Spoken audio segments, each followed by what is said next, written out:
Yang ke-19 tentang masalah mengikuti mode pakaian, rambut, parfum, kosmetik, dan permasalahan perempuan lainnya. Ini melemahkan kepribadian dan menghilangkan cita-cita. Bahkan untuk itu terkadang ia harus mengeluarkan kocek dalam jumlah besar. Nanti saya jelaskan ya, saya bacakan dulu. Dan pula mengikuti majalah-majalah yang berisikan gambar-gambar diharamkan. Para modeling dan pakaian kafir yang memerintahkan untuk bertelanjang, melepaskan hijab syar'i dan apa yang menutupi wanita yang dengan sempurna. Berjalan mengikuti majalah-majalah tersebut berikut berbagai keburukan yang terkandung di dalamnya. Akibatnya banyak wanita muslimah terjerumus dalam banyak larangan syar'i. Di antaranya mengikuti wanita kafir dalam hal masalah pakaian yang terbuka, sempit dan tipis. Inilah salah satu tafsir dari sabda Nabi SAW, rubba kasiyatin fid dunya, ariyatun fil akhirah. Banyak wanita berpakaian di dunia, tapi akan telanjang di akhirat nanti. Maksudnya akan dihukum oleh Allah Subhanahu wa ta'ala. Dalam hadis Bukhari. Demikian pula terkadang seorang wanita muslimah mengikuti kaum wanita kafir dalam hal cara menata dan menggunting rambut. Yaitu salah seorang dari wanita muslimah datang kepada kaum wanita kafir yang menata rambutnya dengan model yang diimpor dari barat dan timur.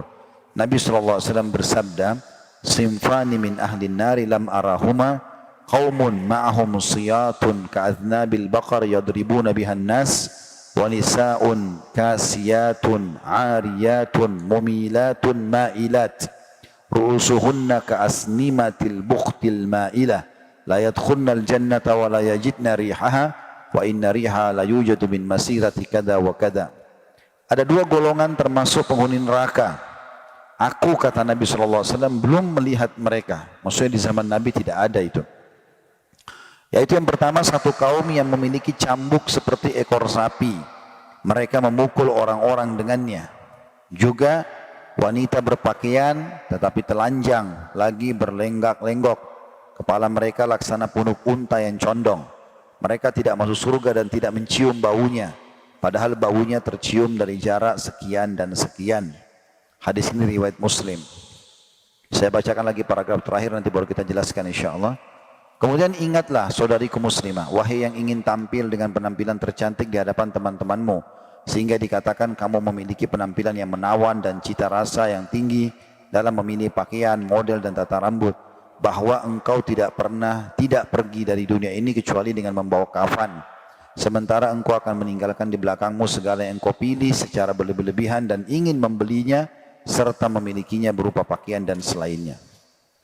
Kita kembali kepada 2 lembar ke belakang tadi, masalah mengikuti pakaian, rambut, parfum, kosmetika dan seterusnya. Yang dimaksud di sini yang tidak boleh yang masuk ke dalam adalah kalau dia lakukan persis yang dilakukan oleh orang-orang non-muslim itu.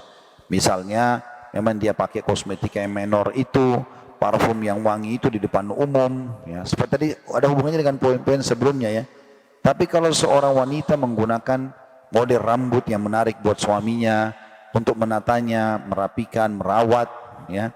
Begitu juga dengan menggunakan kosmetika di hadapan mahramnya, ini semua tidak ada masalah.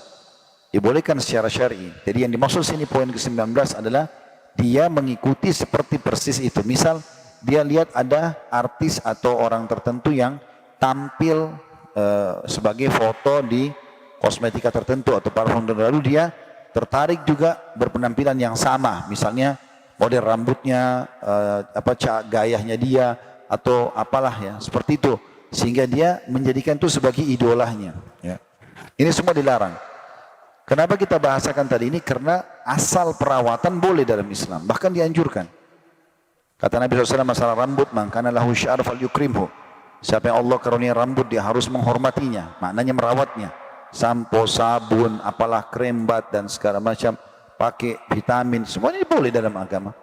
Bahkan para sahabat Nabi merawat itu. Aisyah pun radhiyallahu anha sering menggunakan bubuk atau minyak yang wangi di rambut beliau pada saat menyambut Nabi alaihi salatu wassalam. Kemudian juga dengan masalah perawatan gigi, ya, bagaimana kalau merawatnya, merapikannya, kayak orang harus pakai behel, orang merapikan atau membersihkan, menutup lubang dan segala macam. Ini semua dibolehkan, gitu kan? Yang tidak boleh itu kalau sampai mengikirnya, ya, sebagaimana disebutkan dalam hadis, mengikir itu adalah menipiskan. Ya, karena di zaman-zaman tertentu ada waktu di mana gigi yang tipis jadi model. lalu kemudian kembali lagi tebal yang menjadi model, nanti kembali lagi tipis, begitulah. Dilarang ini, sengaja dikikir sampai kesannya kayak transparan giginya dari depan. Ini tidak boleh.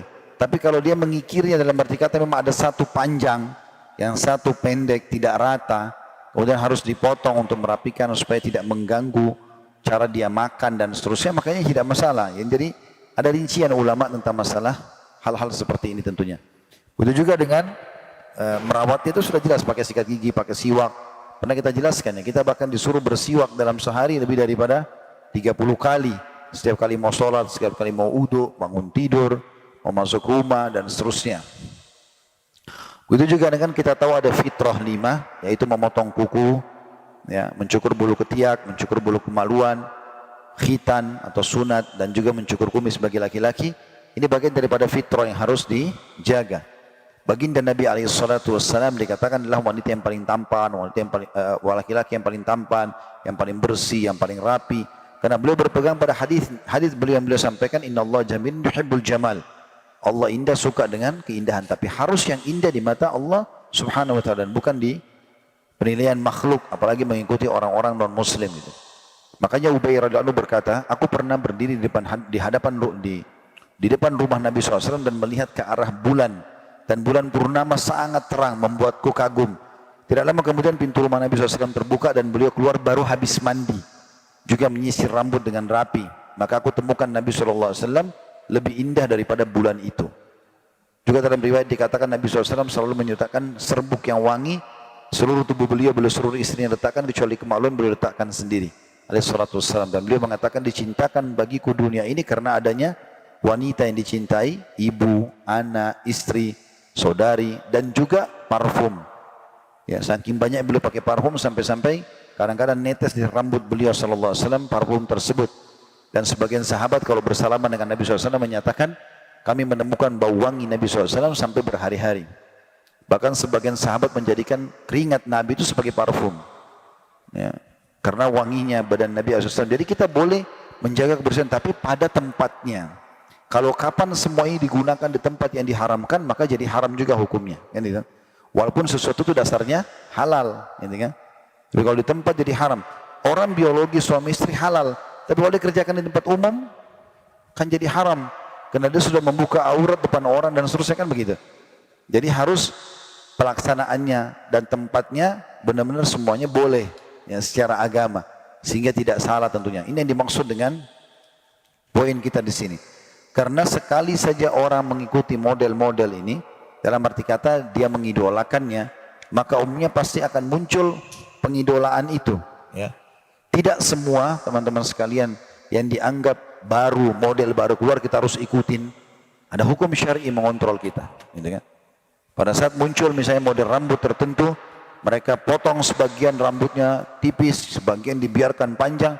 Ini kan qaza namanya dalam Islam. Nabi SAW melarang qaza, nggak boleh memotong tipis sebagian, sisanya dibiarkan, atau gundul sebagian, sisanya dibiarkan. Gitu kan? Nabi SAW melarang masalah itu. Nah, contoh saja. Tapi di satu sisi kita bisa merawatnya. Kita boleh mewarnai rambut. Nabi SAW membolehkan kecuali warna hitam. Waktu Abu Quhafah, ayah Abu Bakar radhiyallahu anhu masuk Islam, dibebaskan kota Mekah tahun 8 Hijriah, alisnya putih, rambutnya putih, jenggotnya putih semua. Maka Nabi SAW mengatakan, bawa dia kepada salah satu istrinya, biar diwarnai. Ya. Yang penting jauhi warna hitam. Jadi kita boleh merawatnya, kita boleh mewarnai, tapi harus pada tempatnya.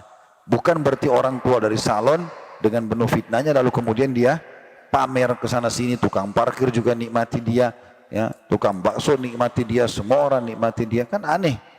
Tapi pada saat dia menutup, nanti dia pulang ke rumah, kemudian dia menggunakan keindahan ini di depan orang-orang yang sudah diberikan, maka itu tidak ada masalah. Itu juga dalam hadis tadi yang terakhir kita bacakan adalah kalau berpakaian, ya, umumnya orang, ya, kalau sudah berpakaian, dikatakan Nabi SAW wanita ahli neraka adalah wanita yang berpakaian tapi telanjang, lagi berlenggak-lenggok. Artinya memang sengaja dia menggunakan pakaian ketat dan akhirnya jalannya lenggak-lenggok karena bentuk badannya sudah terbentuk, maka dia sengaja memperindah lagi itu dengan gerakan-gerakan tertentu untuk menggoda lawan jenis.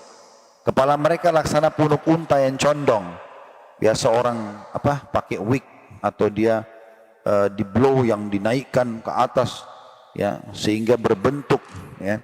Tapi kalau orang blow dalam arti kata dia merapikannya, ya itu tidak ada larangan dalam masalah ini. Menguncir juga boleh, gitu kan? Karena pernah salah satu istri Nabi SAW itu suka nguncir rambut karena rambutnya panjang. Lalu beliau berkata, ya Rasulullah, kalau saya lagi junub, apakah saya harus buka ikatan rambut saya? Kata Nabi SAW, tidak usah, cukup kau siram aja dari atas. Berarti kan dikuncir juga, tetapi bukan berarti mengikuti pola-pola orang-orang yang dianggap kalau makin tinggi di blow rambutnya sampai kayak burung, sampai kayak apa gitu ya, itu dianggap modern. Itu salah, tidak boleh secara syar'i kan.